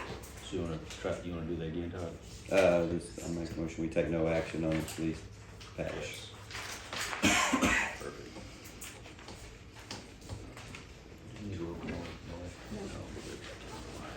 I Okay, ask it every time. I know, I just wanna make sure it seems like every time I do. Okay, 17, discussion, consideration, possible action regarding acceptance of the road easement agreement from Choctaw Mountain LLC to the town of Hochatown for Warehouser Road 52,000 Loop 5 Trail. So this item here is easement 1 of 2 that's needed to be executed for us to have our road maintenance capabilities along with Fodder Trail Road. The other one is currently with Warehouser with their legal team, and it's very likely that they'll completely redraft the easement agreement, and that's fine. We'll review it with our legal team and make sure everything works. Fantastic. Mhm. But this one is ready for us to. That one's good to go. And this goes Luke Fodder Trail to our city limits. Mm-hmm.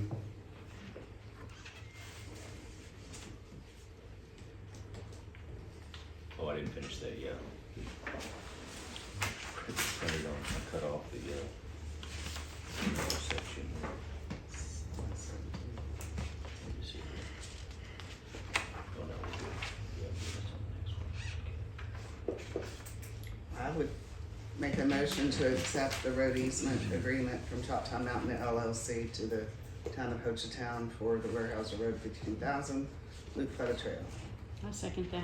Diane, roll call vote, please. Howard Haggard, Yes. Diane Jordan, Yes. Todd McDaniel, Yes. Chad Sargent. Yes. Brenda Walters. Yes. Motion carried.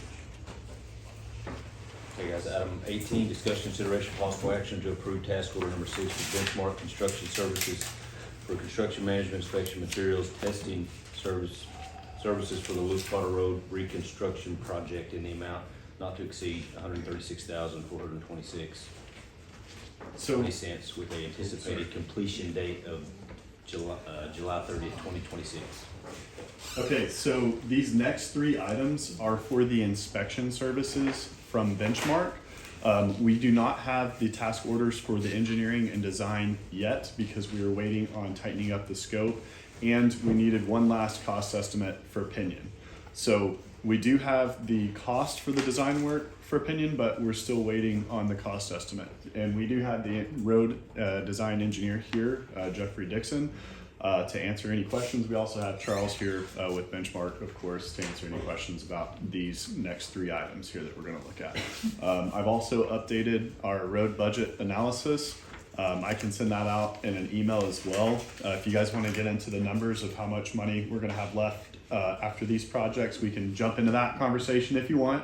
I have it on hand and ready to go, but if not, I can just shoot it to you in an email and we can still digest everything as we continue to move on. I don't know how you can figure how much money we're gonna have left when we don't even have the estimated, budget or the estimated prices in our hands yet. Right, so we do have cost estimates for Luke Futta Trail and we have cost estimates for Old Hochatown Road. But I do not have a cost estimate yet for Pinion. And so let's say we process forward, we hire on the Benchmark task orders and those amounts. That's a total of $298,308.04. And then you'll have the total engineering costs for Luke Futta, Old Hochatown Road, Pinion. That's $122,775 in engineering and design work, which will leave us with about $3,098,000. And then we will deduct the cost estimates for Luke Futta Trail, which is $2,037,000, and then Old Hochatown Road, which is $389,000. That's a total commitment of $2.4 million. And then that will leave us about $670,000-ish for Pinion, and then also our road maintenance operations through the rest of the fiscal year. So again, we can jump into this as we continue to move along. Adam, what was the grant for Old Hochatown Road? That's my question. That's $150,000. Okay, What's the deadline for finishing that? May of 30? 26. okay. Okay. So that amount you give us is, and it's not including that? That does not have the 150,000. That's just our total costs.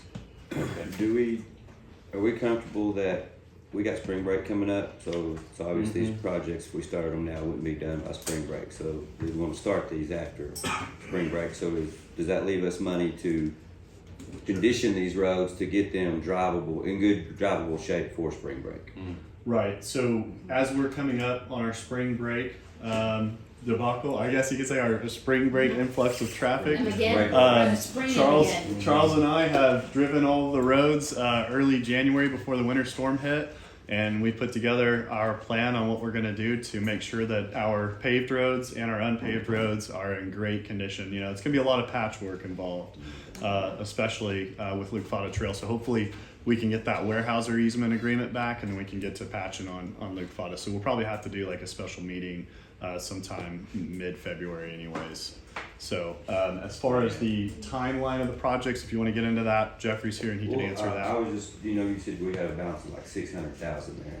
If we do Old Hochatown Road and Luke Futta. Right. So I guess what I was getting at is, out of that is that 600,000 going to be enough to do this Right. patchwork? So And also there is a note in there is that Jeffrey also adds a 20% contingency, which accounts for about 400,000. So if it's under the contingency and we get really solid bids, that would actually free us up to about 1.1 million to work with, to pay Pinion and to carry us through our road maintenance operations for the rest of the fiscal year.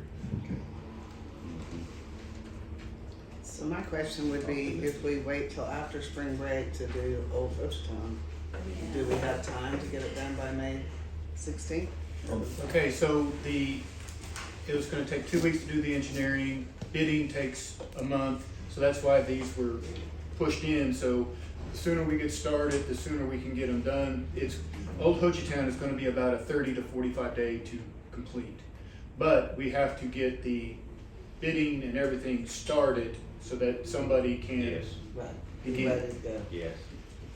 That's the crucial point right now, is like, once we get the contract signed, we'll immediately start putting all the bid documents together and getting everything ready to speed this process up. So the work on Old Hochatown Road, does it really have to wait until after spring break?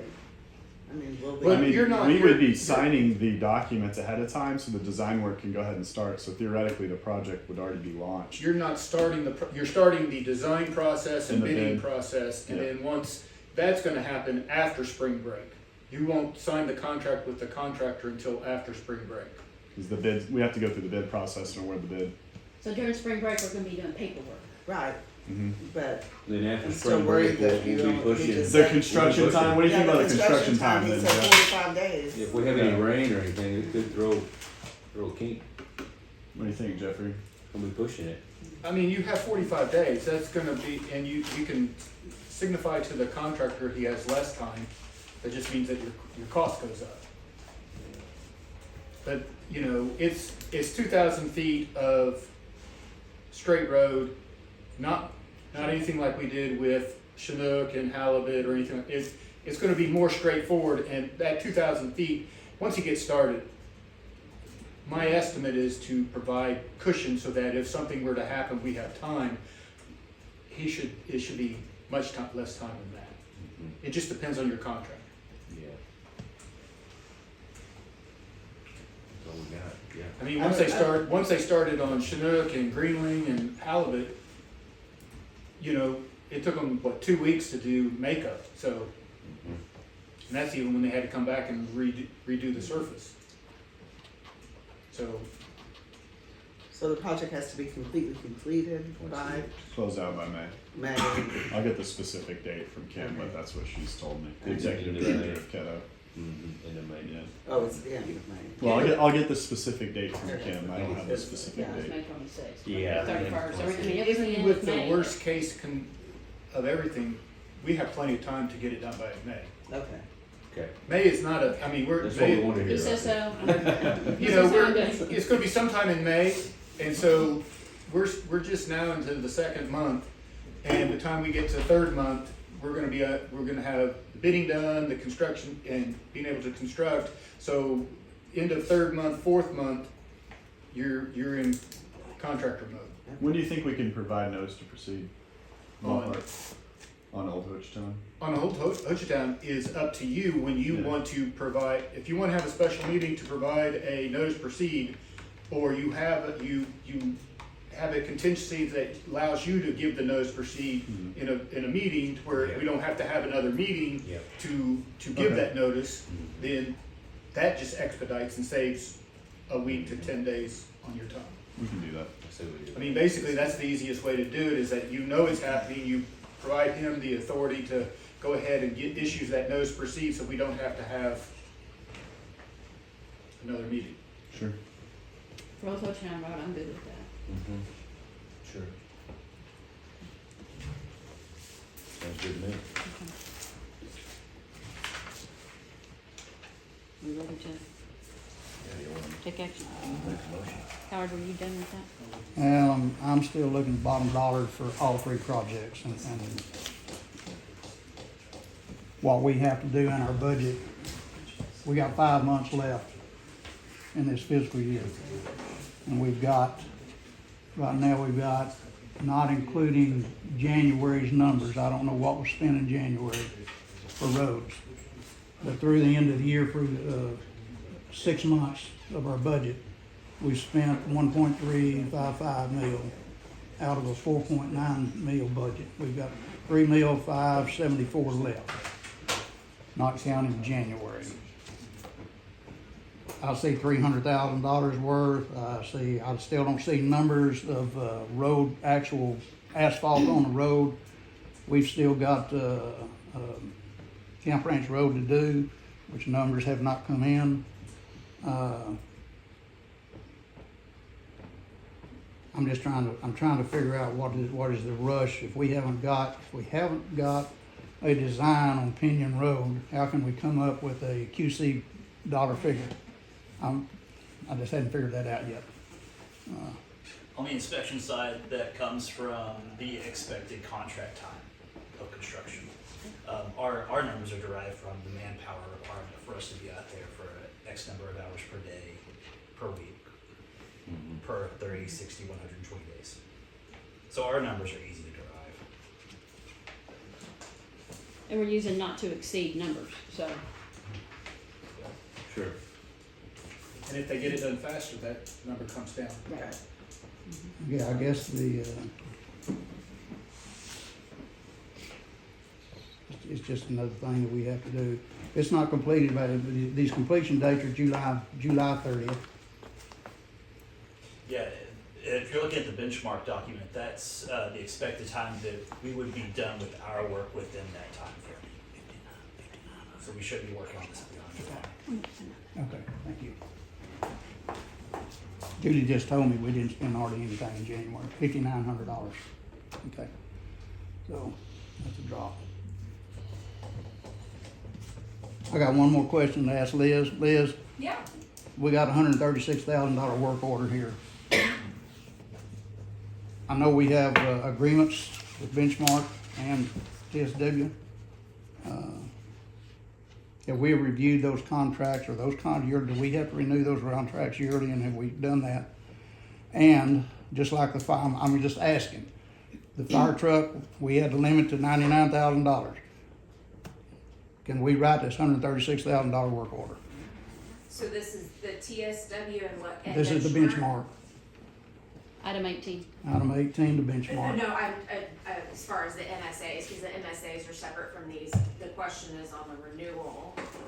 I think those auto renew, but I can look them up while we're sitting here if we wanna come back to this. And then your second question is, do we have to? Do we have to go triple bid this for $136,000? Anything over $100,000, do we have to have more bids? That's my question. You're making me use my brain on the spot. Because this is for the provision of, This is professional services.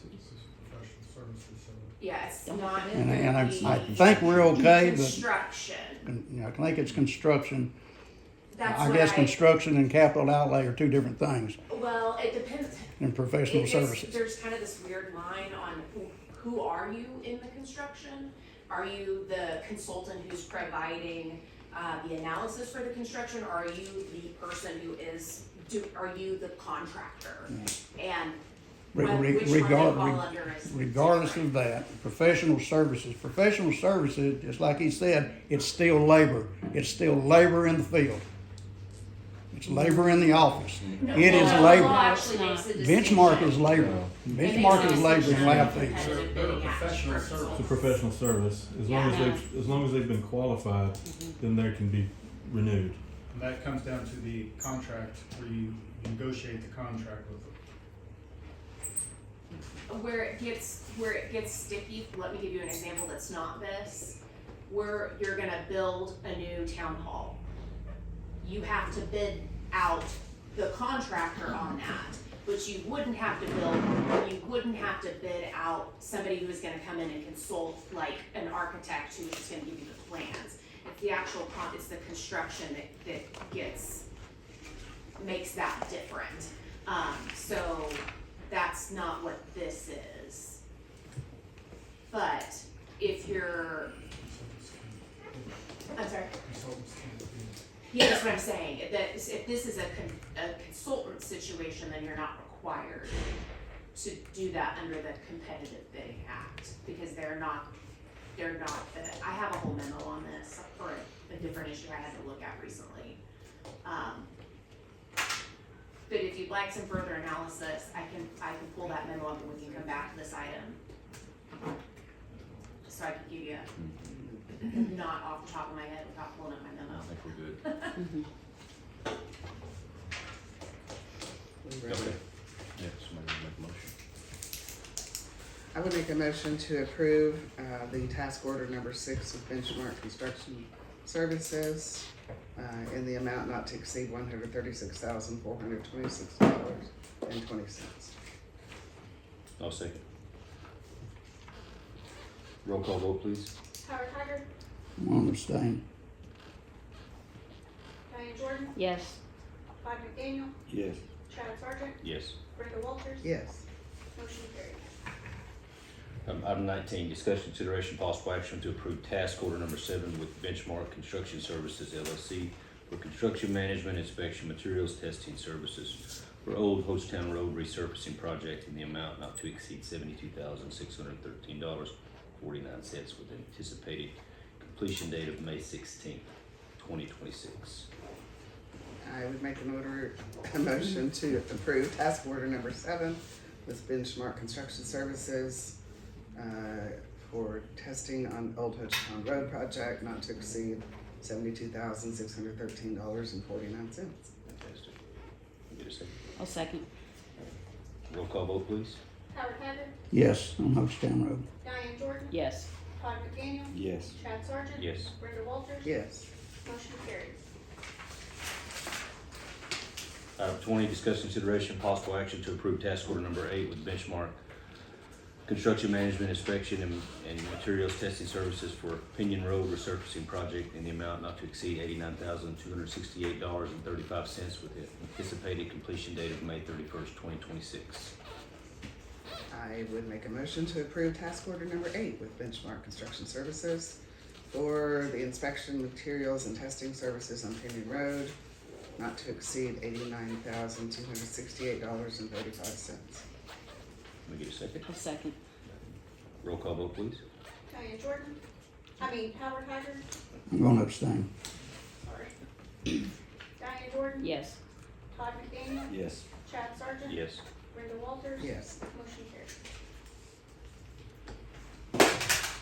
All right, item 21, discussion consideration possible action to convene into executive session. Do I need to read that? 2 items? Yes. Yeah.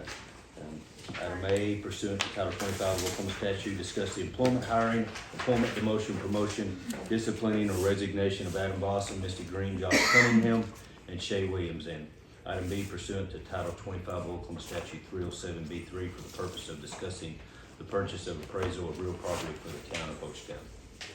259. I make a motion to approve that we convene into executive session. Diane, I'll second. Roll call. Howard Hager, Yes. Diane Jordan, Yes. Todd McDaniel. Yes. Chad Sargent. Yes. Brenda Walters. Yes. Motion carries at 2:59 PM.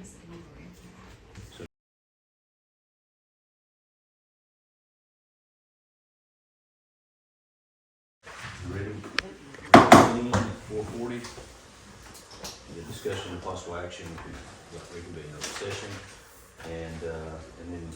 Someone needs to make a Need a motion? Yeah. Make a Make a motion. motion. I second that motion. Make a motion, we reconvene. A second. Roll call. Howard Hager, Yes. Diane Jordan, Yes. Todd McDaniel. Yes. Chad Sargent. Yes. Brenda Walters. Yes. Motion carries at 4:40. Okay, Stephanie Works, executive session minutes. No action was taken. You still have to read it. And then we have We over have to go back and read the, you have to read 21. 21, is it? 21, yeah. I've got 823 already, so it's. Mine's there. I've got. No action was taken. Oh, you got. But she asked us to read. To read, what we were in yeah. executive session for. Okay, yeah, I was just So we reconvene on the statement executive session. He reads A and B, you take no action, and then 24 is where, you discuss separately A and B. Okay. Sorry. Mine was Pursuant to Title 25 Oklahoma Statute 307B1, to discuss the employment, hire, and appointment, demotion, promotion, disciplining, or resignation of Adam Boston, Misty Green, Josh Cunningham, and Shay Williams. And item B, pursuant to Title 25 of Oklahoma Statute 307B3, for the purpose of discussing purchase of appraisal of real property for the town of Hochatown. Okay. And you stated that no actions. And yeah, we had no action on both those items. So we'll go to 24, correct? Correct. Yeah, discussion, consideration, possible action to approve or reject, amend, and or postpone on any discussion from executive session. So it's just no action as well. No, or if y'all made No, any we decision didn't. on Yeah, the just- A or just- B? Okay, Yeah, so. the state no action was taken on, no action was taken on. Yeah, well, yeah, both A and B. Okay. Oh, then we need to do a roll call. No action for. No action. Yeah. Yeah, 25 in business, any matter not known for which could have been reasonably foreseen prior to the time of posting the agenda.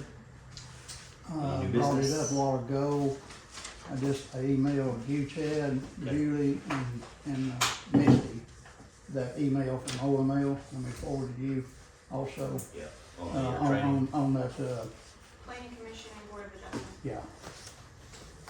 So, March 26th. That's a good idea. send that out and we can Find out who's interested. find out who's interested, and we can make a motion to, I don't know how we do that.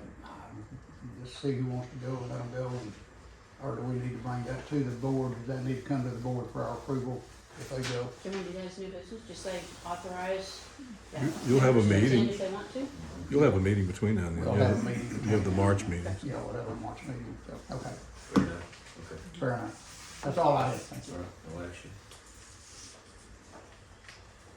26, discussion, consideration, possible action to adjourn. Make a motion to adjourn. Second.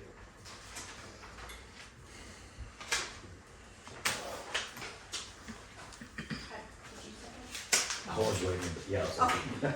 I was waiting for someone to second, but yeah, I'll take it. Sorry. Yeah, roll call vote. Howard Hager. Yes. Diane Jordan. Yes. Todd McKinnon. Yes. Travis